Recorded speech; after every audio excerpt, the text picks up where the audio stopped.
understanding the Kabbalah and the Tree of Life as a map of the path of the soul is something I wish I'd known about many years ago when I first felt that call towards it.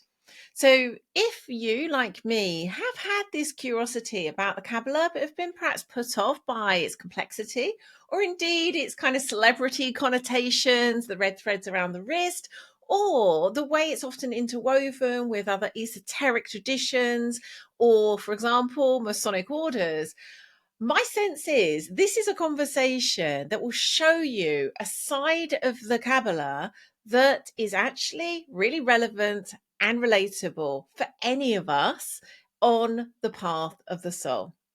It's with author and teacher Mike Bais, who speaks about these things in such a helpful, practical way. You're going to love this. Let's dive in. Hello, Mike. A huge warm welcome to the show. Thank you. Very well. Very nice to be here. Oh, First time. yes, very pleased to have you here. And I suspect it will be the first of at least several times. But we're going to start at the beginning, like all good stories. And I think a combination of really understanding the relevance of the Kabbalah to those of us kind of on a spiritual path, a path of individuation in this modern world. But I would like to start even more at the beginning and understand why this is your work, your passion. What brought you to Kabbalah? Yes, thank you. Well, first of all, I started my spiritual journey during my teenage years, and as all people seek from their innate soul, something wakes up and seeks for something that belongs to them. So first of all, I ended up with what more like the Western esoteric tradition or the occult, and in it was a stream of Kabbalah called the Hermetic Kabbalah from Hermeticism. And that was all fine and very useful at that time. But I wanted to delve deeper into what Kabbalah was. And so eventually I found another stream, because there are different lineages within Kabbalah. I found another stream called Toledano Kabbalah. And people may recall or remember that there's a place in Spain called Toledo, one of the old university cities. So it's coming from there. And so a certain time when this branch of Kabbalah developed. And why I found it and still find it so interesting is because it is very inclusive, very universal. It's also very pragmatic, and it really develops with the times. So it uses the diagram, as you can see here, the tree of life, but also the extended tree of life called the Jacob's ladder, very extensively. And it translates, as it were, the metaphysics or the teachings of this diagram, the wisdom, to the modern times and, the psyche of today, the world we live in. And that makes it really a very worthwhile and very, I would say, very beautiful system. So it's really those kind of things that really drew me to that particular branch, and to that point that I thought, as being a teacher in professional life, this is a wonderful thing to do, and to transmit it in writing and in teaching to groups and individuals. Oh, thank you. I had no idea that your journey to Kabbalah started so young. That's really interesting. And I think similarly, my the first conscious, or at least as far as I can recall, the first time I came across the Kabbalah was from a Hermetic standpoint. But I had this sense, which is slightly different to your experience, where it was like I could feel there was something to the Tree of Life. I could feel there was something like very alive in it, and very true.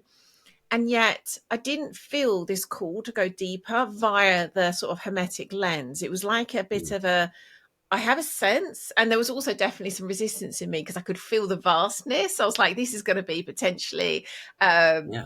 a year's, if not a lifetime worth of, going into this. And so certainly I think there was also this like, yeah, I'm going to put this off until I'm really ready to go there, which, that, as you know, that time's coming now. But, Mm, I think it's wonderful. Is I guess testament to the kind of almost like metaphysical truth of the Kabbalah and the Tree of Life. The fact that it does come into all these different streams and all these different systems. But mm, certainly for me, there was something. As soon as I came across the Toledano stream, it felt like, this is the one. This is something that feels more, I guess, almost immediate. It doesn't feel like there's like layers of other stuff in the way. mhm, And that for me certainly really stood out, where immediately I was like, okay, this is the time and this is the stream. And that I think is an important thing to recognize, because I know that the example that you've got, if people were watching, you'll see that behind Mike there is the Tree of Life, and if I'm right in thinking that that version is the one that kind of brings in a lot of the kind of more, say, hermetic sort of symbols and things. mm, And I think for me that's really interesting and useful, but also I think sometimes it can be a bit daunting and off-putting, because it's making it so complex and potentially kind of can get in the way of us being able to receive that these are under like really principles, you know mm, and in a way complex and yet simple. So perhaps let's start there, like, and just talk about what and I know there is also Jacob's ladder, but perhaps that's a little bit too much to get into in today's. But like, mm. why is the Tree of Life something that is so helpful, so beyond dogma, is so accessible to any of us that's, or potentially that are on a spiritual path? Like, why is that? Yeah, that's a very good question. Well, the Tree of Life, as you can see behind me, has 10 circles. Some people say 11, but it's very defined within the classical books that there are 10 circles. These are called Sephirot, and these are universal ideas or principles, or let's say cosmic principles, that are brought together in a symmetric diagram. So there are relationship between these principles. And like I said, they are universal. So within the diagram, there is not, although Kabbalah has a Jewish history as a metaphysical system, its Jewishness is not per se something that is in the way of any human being who wishes to enter the Kabbalah, because again of its universal character. So these principles can be applied to any person in daily life, but also to any particular theology or spiritual path. Um, but also outside of the whole spiritual and religious domain of life, you can find any experience on the Tree of Life, because it shows us like a mirror these 10 principles of life, with in between these lines or paths, which are the modes of experience, how we Mm. can relate to these principles. That's still a bit abstract, maybe, when I explain it this way. Um, but if we would go into a few examples, then it would become quite clear. Yes, let's do that. Hmm. Okay. So, for example, if you Oh, look can at I the can I just add something first, or invite you sure. to add it? I think what might be also helpful to say before we go into the examples is, um, as you often say, and as you mentioned before we began recording, I think it's important to recognise, although we can kind of map or see, say, like types of sort of psychological models, forms of, what might create the experiences that we might look to forms of self-help to resolve. It's Mhm. beyond that. And so I'd love you to say a little bit more about that before we go into the examples. I think that's part of the understanding, like what this actually represents is so much more than that. Mm. Yeah, um, there are so many ways of looking at the diagram behind me, the Tree of Life. So you can see it in vertical way, diagonal way, horizontal way, and especially in a horizontal way, you have certain layers or worlds. And through those worlds, you can look at the Tree of Life from different perspectives, like from a physical perspective, your own body or the physical world around you, from a psychological perspective, which may be very personal. We call that the ego, for example, with all different personalities, or the self. That's another level within the psyche. But then beyond, we would talk about the spirit. That's just an English general word for something transcendent. So that's not personal any longer. In between, we have the soul level, and beyond the spirit, we have the divine. Um, so the Kabbalah includes all these levels within this diagram behind us. And you can see that there is a certain part of the tree which is personal. And that's why the mystical path or the journey of the Kabbalist is partially personal, and it should be. So it has to do with the development of the person, and at the same time, it's transpersonal. So there's also a mystical dimension for the Kabbalist that should aspire to something greater than yourself, and maybe be of service to something greater than only yourself.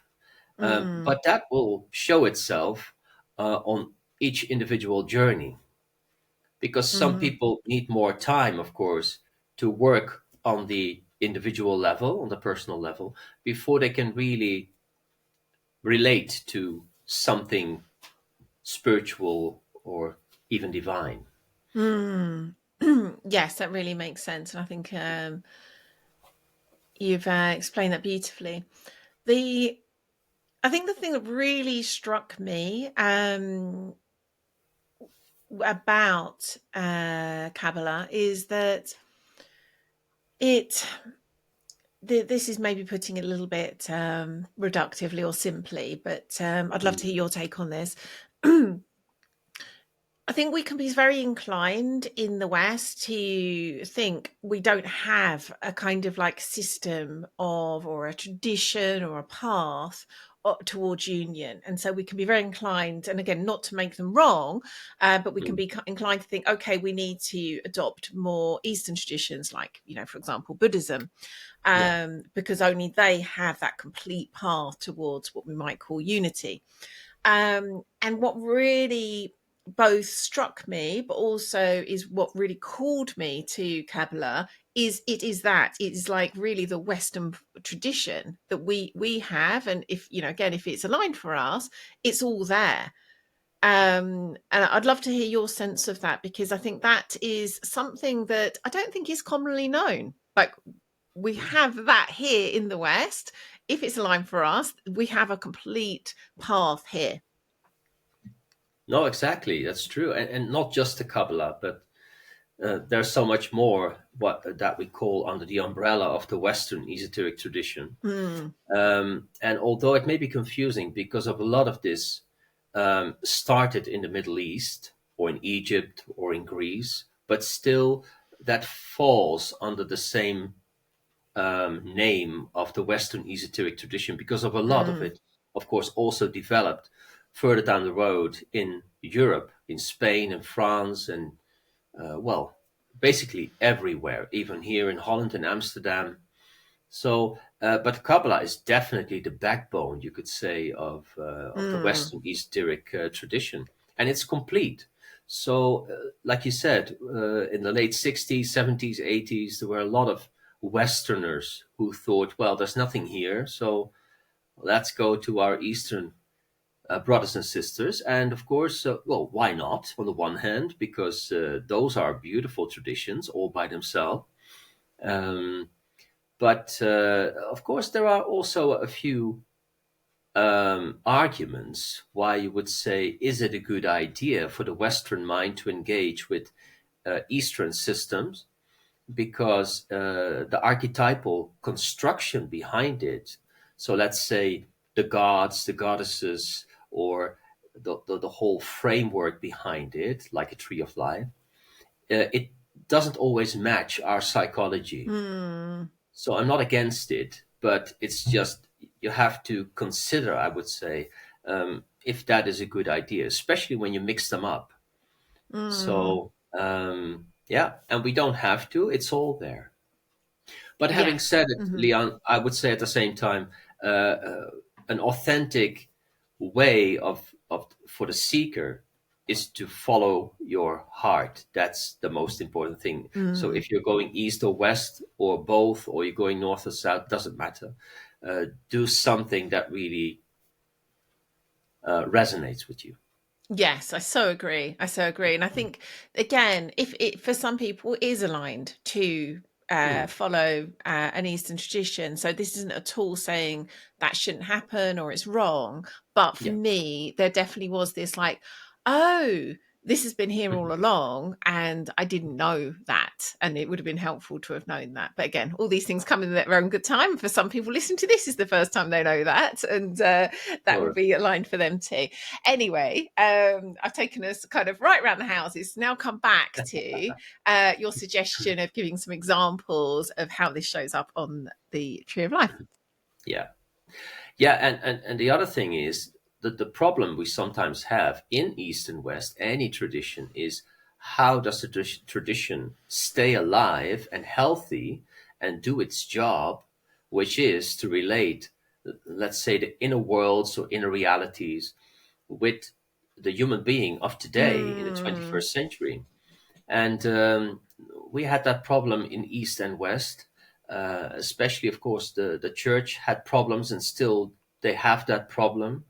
hmm. How, do the sacraments, um, well, form a channel for the unseen worlds, the metaphysical worlds, um, and the divine world to understand in our own terms today what that really means.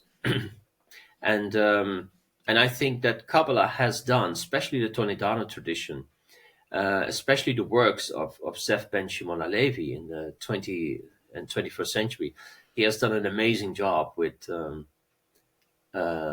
yeah, making that translation, so to speak, and to Mm, keep it alive and relate it to other disciplines like psychology and history and astrology and those kind of things. mm. Yes, yeah, very true. So back to I'd love some examples of Mm. how we might see the tree of life, I guess, come alive in our lives in a like Mm. way that we can recognize, okay, this thing happens or I feel this way, Yeah. and this is where it might reside on the tree of life and why it might even be helpful to know that. If you can, if that's not too much to ask, I think that that would be No, no, really no. helpful. Not at all. Well, for all of the viewers and listeners at the moment, if we look at this diagram as a mirror, so it's a bit of a strange thing, of course, but supposedly this is a mirror. So everything that you see in it is a reflection of you. And so, like I said, these circles that you see are principles. The lowest one here, which we I'll just can't see also completely. show my version because it's a bit smaller. And so, for anyone, we'll make sure we put a link in the show notes for anyone that's listening on audio. I'm guessing we can do that, can't we? Link to a version of this, but I'll just Good also idea. show on the screen for anyone. Hang on. It's confusing me how to line it up. That's it. Yeah. For anyone looking, that's the whole, because Mike's isn't all on the screen. That's the whole Yeah. one. So, Well, yeah, exactly. Thank you so much. So the lowest of the circles, and the circle is called the Sephira. Yeah, I'm have it to look at takes it. a It's bit of a, confusing. I'm looking at it in mirror. I get the Okay, same here. problem here. We're talking about mirrors. So that sphere or that circle represents the physical universe. So that's your and my physical body with all the four elements within it and the organs and the five senses. So that's physical reality. And most of the time, we don't have to be, and we are not conscious of what it is and what it does. You don't have to think about breathing, heartbeat, and whatever it is. Um, but at the same time, the Kabbalah says that physical universe is actually um, the house of the transcendent. So God lives within the physical universe. That means that your physical body is truly a temple of the Holy Spirit. So that makes this incarnation and this vessel or vehicle, as you want to call it, makes it something quite unique and not just something biological and physiological, but Mm, also very spiritual. So a practice throughout the life of the Kabbalist is to try to relate to your physical body as truly a temple, and that changes your consciousness, of course, about what you eat mm, or not eat, about how you just go about with your business and the body itself. So the reference to the body becomes completely different. Now, the relationship with Malchut here below and up here, the purple circle, that's Yasod. And in the psyche, that would be the ordinary daily thoughts and feelings. So that's the ego mind. I sometimes say that's the consciousness that wakes up in the morning and goes to sleep at night. So mm, everything in between, and even in dream time, that is the reflective consciousness, and it is partially conscious, but there's also a lot of things going on that you don't know about, which is mm, being pushed back into the subconscious mind, mhm, and some things you don't know, you don't want to know about, is like a shadow side of it. So that's mm. the shadow, as they call it in psychology, modern psychology. So then you have the path in between, and that's the relationship between the body and the ego. So that's a path of experience. Can I just add something here that I found, especially how I find symbols really help bring things alive to me. Yeah, And of course, each of the sephira are related to a particular celestial body. yeah, And Yesod, the one that you were just talking about, that kind of ordinary mm, consciousness, yeah, the fact that it's related to the moon, I think, is a really helpful symbol in that it is in itself is a kind of reflection of the sun. It's mm, there is an indirect nature to it, a very reflective, like you can't see this directly, and yet true. it's what you're aware of. There's something about that moon symbolism that for me was really helpful to have an understanding of what's happening there. Yeah, oh, you're quite right about it. And so you can look at it, the moon, as a reference to the physical object in the sky, or from an astrological point of view. But even the planet itself, it's not really a planet, of course, technologically, but um, the moon itself has also different phases. So you might be Mm, that's the movement or the dynamics of our consciousness throughout mm, a whole cycle or a whole day. You're mm, partially conscious, partially not. Things are waxing and waning in our consciousness, and of course, there's the dark side of the moon, which are the shadows. So, no, mm, in analogy, it's a real helpful thing to consider mm. the moon. Yeah. Yeah, and also that sometimes it's said that the ego lives between fantasy and reality. Mm. So, and that's also the job of the ego, and especially in spiritual work, is to distinguish between what is real and what is not. So Mhm. we have to find out what is fantasy within my psyche, which is another way of coping psychologically with stuff that we can't really deal with, and what is real.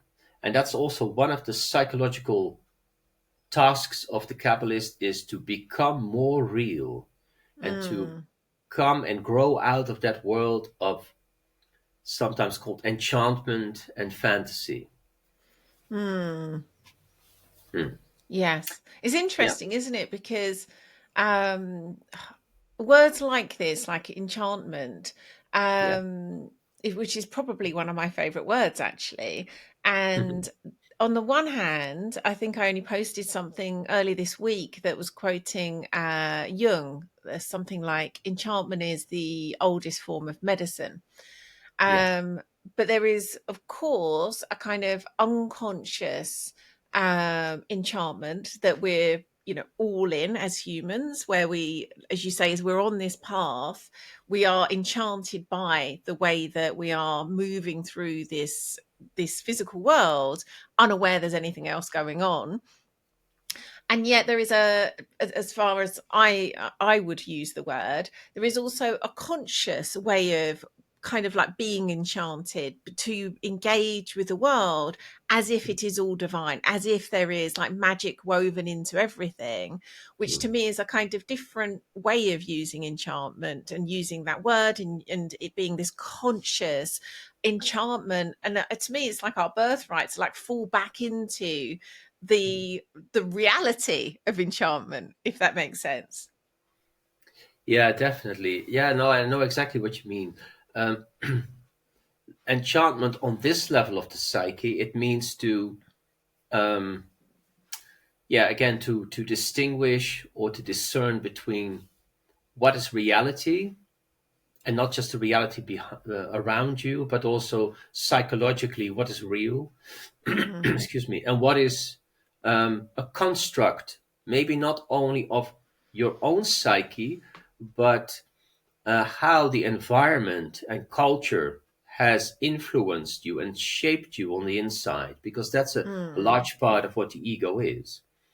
So, what Jung was referring to is the enchantment on the archetypal level. So, how do mm, you implement consciously archetypal, spiritual, and those are universal ideas within or upon the mirror of Yasod on that moon reflection? That's the mm, construction of man, the soul, by her or himself. And that's mm. a part of the psychological Kabbalistic work. Yes, I Yeah. love the way you say yes. So, sort of archetypally, we could say, it's the enchantment, the conscious enchantment of, say, for example, the high priestess, where it's an invitation into Mm, knowing the divine in all. Um, yeah, I think there's something really wonderful there. So exactly. please do carry Yeah. on. And I'll Yeah. add here that one of the things that really struck me as I started to go deeper into the Kabbalah and the Tree of Life was how, and again, I think this was the thing that really stood out to me when you look at, say, for example, Eastern traditions. In fact, the guru, let's say Meher Baba, Mm, he would talk about it as in, for the Western mind in particular, we often need to do work of, say, for example, kind of like that Jungian sort of style mm, psychotherapy yeah. before we're ready to move into a kind of more like that sort of transcendent work. Yeah.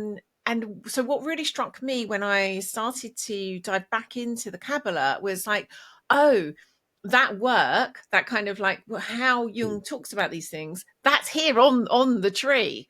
It's included in that. So I'd love to hear you say a little bit about that, because that's kind of like we're starting to get into that territory Yeah. now. So yeah, please say a bit more about that. Yeah, no, no, it's an important point because, and indeed, it is sometimes quite a difference between the Western Eastern systems. Is we're now looking at the tree from the bottom actually to the top, which is the Hmm. way of working through the tree of life. So you start in the known world and you work through the personal world. But in some Eastern systems, like Advaita, um, well, you don't work really on Mm, yourself as a person. You just Mm. aim at the, You're the kind of like transcendent all reality. round here, really, aren't you? Yeah, or even beyond Yeah. that. Yeah, Mm. even Yeah, really. it's like when you're looking at the Jacob's ladder, you're more kind of like Yeah, relating to the other. Yes, that really makes sense. yeah, Hmm. because the whole of existence, which is the tree of life in Eastern systems, is like the relative um, Maya oriented or dreamlike world. Everything is in Mm. that sense an illusion. And that's not always the case in Western systems, especially not in Kabbalah. They say, yes, existence is the thought of the transcendent, but it is Mm. real on its own level. And of course, Yes. if you drop something on your foot, you will know that it's real. Or when you have emotional pain, you know it is real on its own Mm. level. So the worlds in Kabbalah, they are all different levels of reality, and together they construct the completeness of reality within existence. So, Mm. illumination, for example, or enlightenment in a Kabbalistic sense, is how do I complete all the worlds within me? And Mm. all these different modes of experience in all these levels of worlds, how can I experience them? That's the difference. Yes. I really this I keep saying kind of like this is what I love most about Kabbalah, because it's like I keep every time we talk about something I'm like this is the thing that I love most. So I think this is the thing I love most. Um, Having come from a background kind of like earlier on in my path, which was kind of like much more that sort of neo Vedanta kind of non-dual perspective, where, as you Hmm. say, this is quite roughly paraphrasing, but like it is all an illusion. Um, and I think it's not to dismiss that and say that, again, within a complete system, that is an absolutely a valid approach. And yet, certainly what I discovered for myself personally, this is not just saying this happens for other people, this was true for me personally, but I think it definitely is a pitfall, again, probably particularly for the Western mind, where it can become a kind of bypassing, an avoidance of the material, of the shadow, of this, what could be just dismissed as an illusion. And yet, for me, there was something so, and this is something I kind of discovered, way before Kabbalah, but it's the fact it's kind of there in Kabbalah really appeals to me. It's like, no, this is where it is all happening. Hmm. Start with this first, start with the body, start with what's going on at in the psyche, as a means to include, to transcend, rather than kind of try to sort of skip over it or just dismiss it as an illusion. So for Yeah. me, that was something that, some years ago now, I've really understood was vital for this to be a sort of truly congruent path. And the fact is, like, they're in the Kabbalah, like, yes, this is whether if we're talking right down here again at upside down now as well as, if we're talking That's what right down happens in the here, universe. Yeah. yeah, if we're talking right down here with Makud, with that kind of most earthly plane, the divine is here too. That's what I love most about the Kabbalah. Yeah. Well, even more so is if we speak about something transcendent, like the Kabbalah does, like in Advaita, they also say there's something immanent. This is Mm, also what they say in the East. They talk about Atman, for example. mm, Um, and that immanence, that is exactly within Malkut. That's the lowest, so to speak, of the circles or the Sephirot. And the immanence is in there. mm, So you could ask yourself as a Kabbalist, from the bodily perspective, if I am the eyes and the ears of God, what does that mean really? What does that do to my mm, consciousness? So these are all invitations, so to speak, for the Kabbalist. mm, And so the work on the maybe the more basic level of existence, the physical level, all of a sudden becomes very sacred and very Mm. worthwhile to be in. This is an expression of divinity, and not just Yes. our body, of course, but the whole of the physical universe. Mm. It's where everything in the tree, in that process of creation, came together in one thing, which is the physical universe. So let's not skip it or throw it away, as has been, of course, sometimes been done by certain religious streams of saying, well, that part shouldn't be, Mm. including everything to do with the physical universe, like instincts and sexual impulses, etc. That shouldn't belong to divinity. Mm. And that, of course, is a very mature stance from the Eastern system with Tantra, etc. Um, they said, no, that's just a part of the divine nature acting through physicality. Mm. Yeah. And that's exactly what the Kabbalah says as well. Yeah, Mm. yeah. So, what And do you think would be mhm. helpful? Because I'm guessing in the time we have, we're not going to be able to get Yeah, through the sure. whole tree. Not yet. In the time we have left, what do you think is going to be most helpful? In because my desire here really is that listeners that are new, or fairly new to Kabbalah, Mhm. can, if it's aligned, see something that's of use, of interest to them on Mhm. their own spiritual path. And particularly, given so much the focus of the work we do with Be Mythical is around you could say, the work of the soul, to really that being the focus of the work we're doing, is that kind of really coming to union with the soul, but ultimately, with everything. So Yeah, from that lens, assuming that's why people are listening to the show, yeah. how does the Tree of Life, how is it relevant to that path, to the path of the soul? How could we use this? How would this be of something of use? Hmm.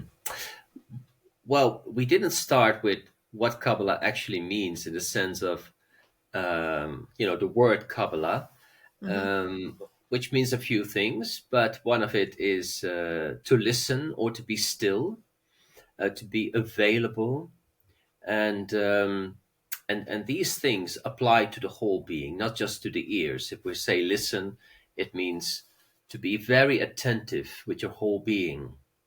Um, you could say that is the same as meditation, or a form of meditation, and also a sense of wonder and awe in creation.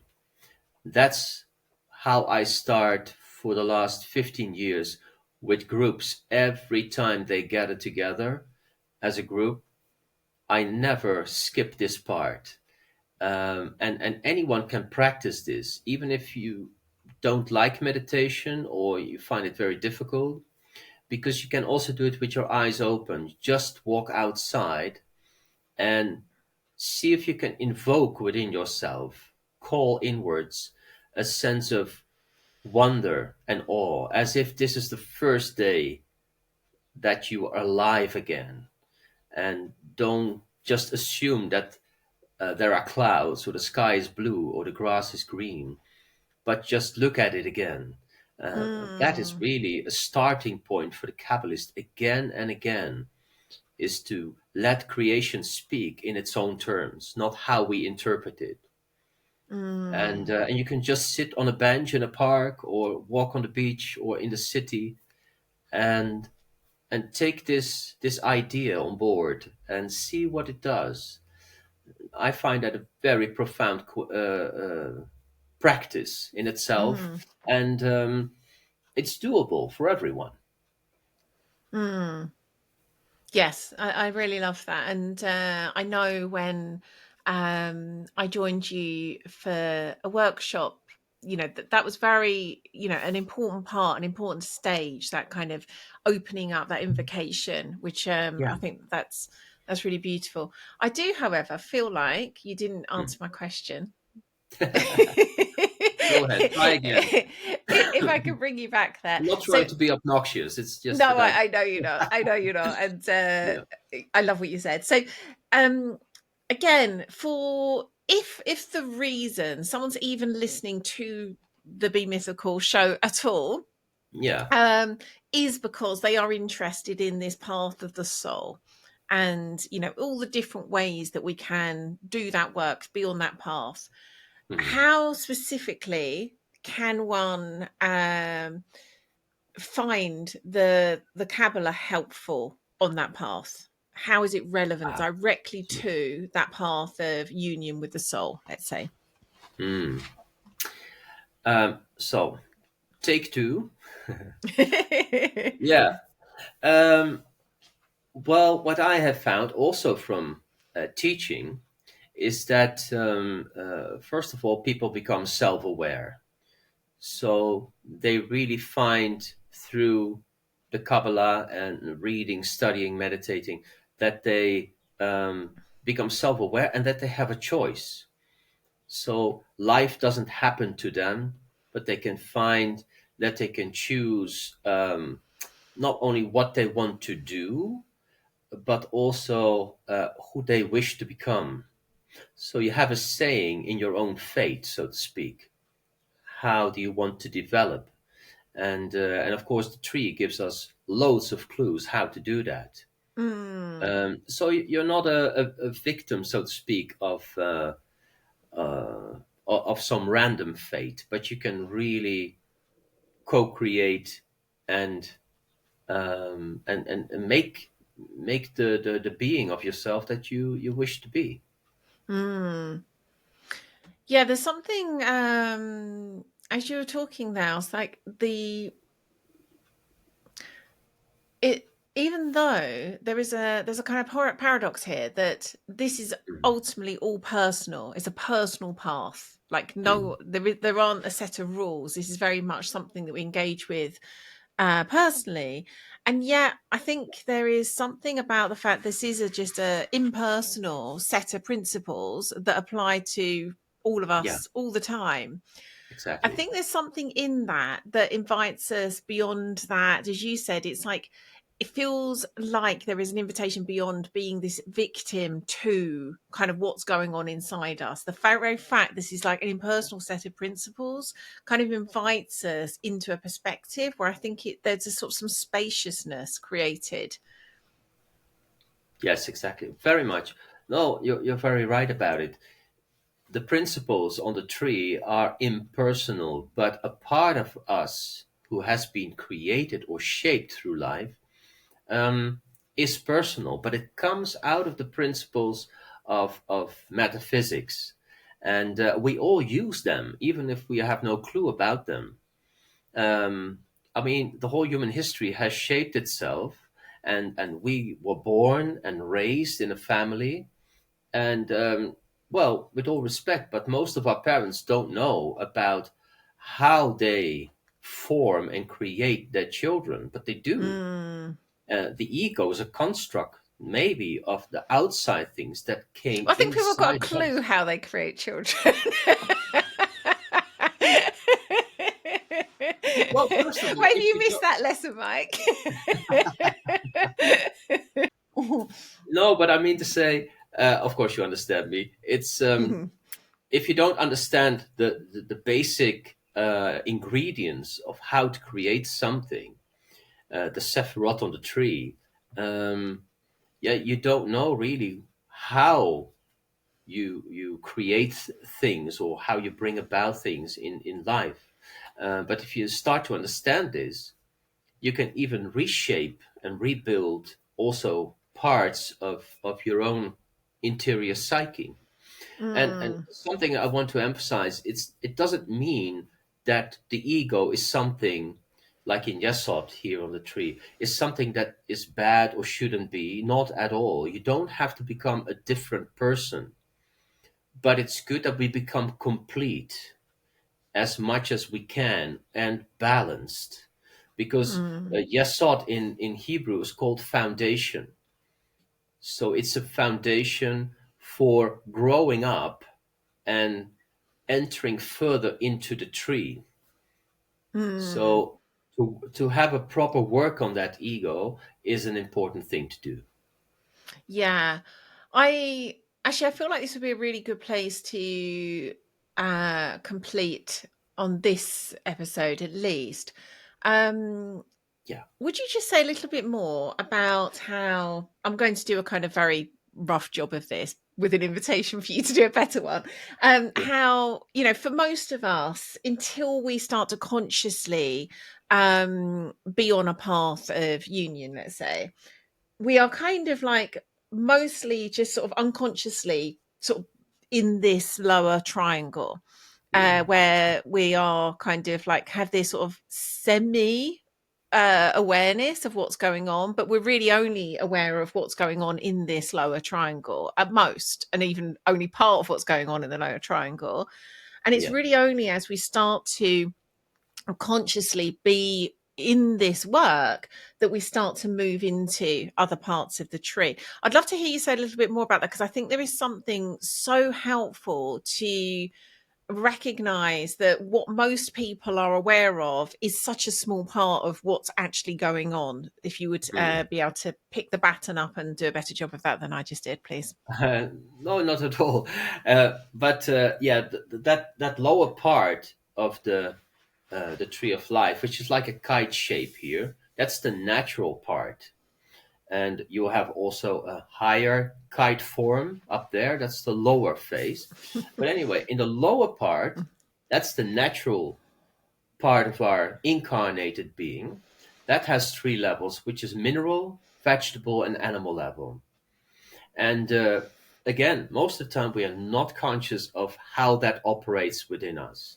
And from the center of the tree here in Tiferet, which is the core of the self within us, there you start to monitor from self consciousness what the hell is going on here. Mm, And then it becomes very interesting because you can look down on the one hand, as it were, down within yourself, mm, and you become like the experiment of your own life. You can see your own process unfold, and like I said before, you can also be involved within the process.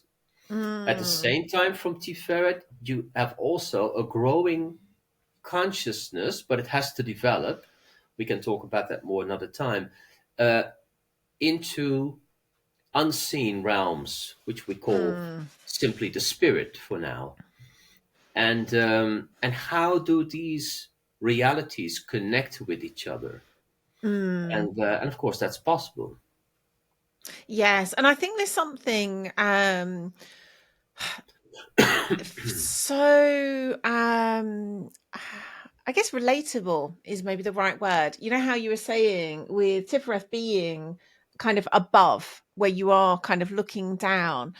I Hmm. think you notice that people naturally use that language when as we start to become more conscious of what's going on, we Yes. often do have this sense of like elevation, like, oh, I now have this greater perspective, as if Hmm. I'm higher and able to look down and see more. Yeah. That often is the like the symbols that people use verbally when they're describing them being able now to see, I realize now when I was in this conversation, this Hmm. was what was going on. It's like we have this like much more of a bird's eye view on our own psyche, our own lives, our own relationships. And I Yes. think there's something delightful about the fact that, when you see it on the tree of life, it literally is higher and looking down on all of this taking place. I think that's Yes. something so, again, true and how we actually experience it. Hmm. But would you just say a little bit more before we close about as we start to move into this, like this center of consciousness, as it were? Um, Hmm. I remember I was talking about kind of like if we were to kind of overlay the soul as a concept onto the tree of life, it would be kind of like really starting to look at that triangle. Would you say a little bit about that before we close? Again, I just really want to keep bringing it back to how is this relevant to people on that path of the soul? Hmm. Yeah, the soul has a few properties actually, and one of them is to be aware of being aware. Mm. This sounds like a Zen koan or something, like a riddle that can't be solved, but that's not it. It can be experienced. So, for example, towards you and all the listeners at this moment, I could ask you the question, who is listening at this very moment? And there's a presence within you that is attentive to what I'm saying. And I could ask the question, who is talking at the moment? Mm. And my answer wouldn't be Mike, it would be the presence within me, which is a very subtle dimension of consciousness, of awareness, which is just there. So that's one of the properties of the soul. Mm. You're awake and you are there and you're attentive. Um, and from there, you, as it were, monitor the things that are appearing on the screen of consciousness. Mm. Some people would call this mindfulness, but that's a property of the soul. And there are many more properties of the soul. And in Toledano tradition, they say humanity starts at the level of the soul. Mm. So below, there we are like identified with all the levels of nature. So there we are an animal human being. And with all respect for that, but we do not operate on a different level than nature does. But Mm. on the soul level, there a few properties come into being that are really different. Consciousness, awareness of being aware is one of them. Choice is another one. Free will is a property of the soul, which is a very different chapter altogether. But there's a lot of will going on in the lower phase on the natural level. I mean, the body wants all kinds of things, the ego wants all kinds of Mm. things the whole time, but it's not free will. Mm. Um, so those are, yeah, some very important things that we could look at from the soul.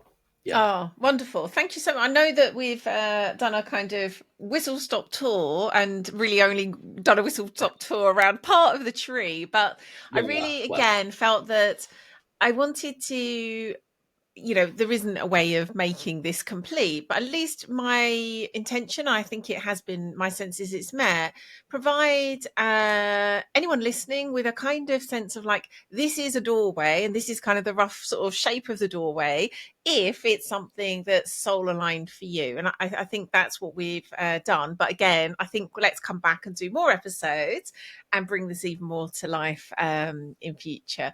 But for now, where can listeners find out more about you, Mike, and the wonderful work you do, including the Oh, fabulous thank books you. you write? Yes. Well, yeah, if you are interested, I have two websites. The first is called circleofavalon.nl. That's from the Netherlands, but it's all in English, don't worry. So that's about the School of the Soul, which includes Kabbalah, but also a few other things. So if you want to have a look.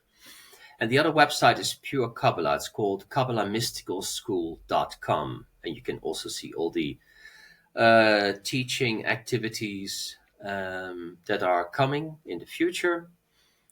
One of them actually is a retreat in Austria coming October, very extensive 4-day retreat. Yeah, you can find me on social media, especially Facebook, bit of Instagram. Um, and yeah, well, I can show you my latest book, which is Paths on the Tree of Wisdom. There's a publication by Watkins, London. It's a beginner's guide to for the Kabbalist. So that could be a good introduction Mm. if you're interested. Yes, and Yeah, I wholeheartedly recommend, everything that Mike does, but particularly, I think that book thank is that's, in fact, it wasn't actually how I discovered you. I think I discovered you via the Watkins book magazine. And you. then it was only after I came to your workshop that I actually bought your book, but I still highly recommend the book. I think it's a Thanks. really, Mhm. really accessible, way of starting to work with the Kabbalah. Well, thank you Mm. so much, Mike. This has been a real pleasure. And My until next pleasure. time, goodbye. I hope so. Thank you. Very much hope you enjoyed watching that. And if you did and you're not already subscribed, then do hit that bell thingy and subscribe to automatically get each fresh new episode as it's released each week. If you'd like to find out more about the work we do at Be Mythical to guide and support old souls in this new world to live their own unique myth, do hop along to bemythical.com and you'll find out all the ways you can join us and go deeper with us on your own mythical journey. Lots of love for now. Mwah. See you again next week.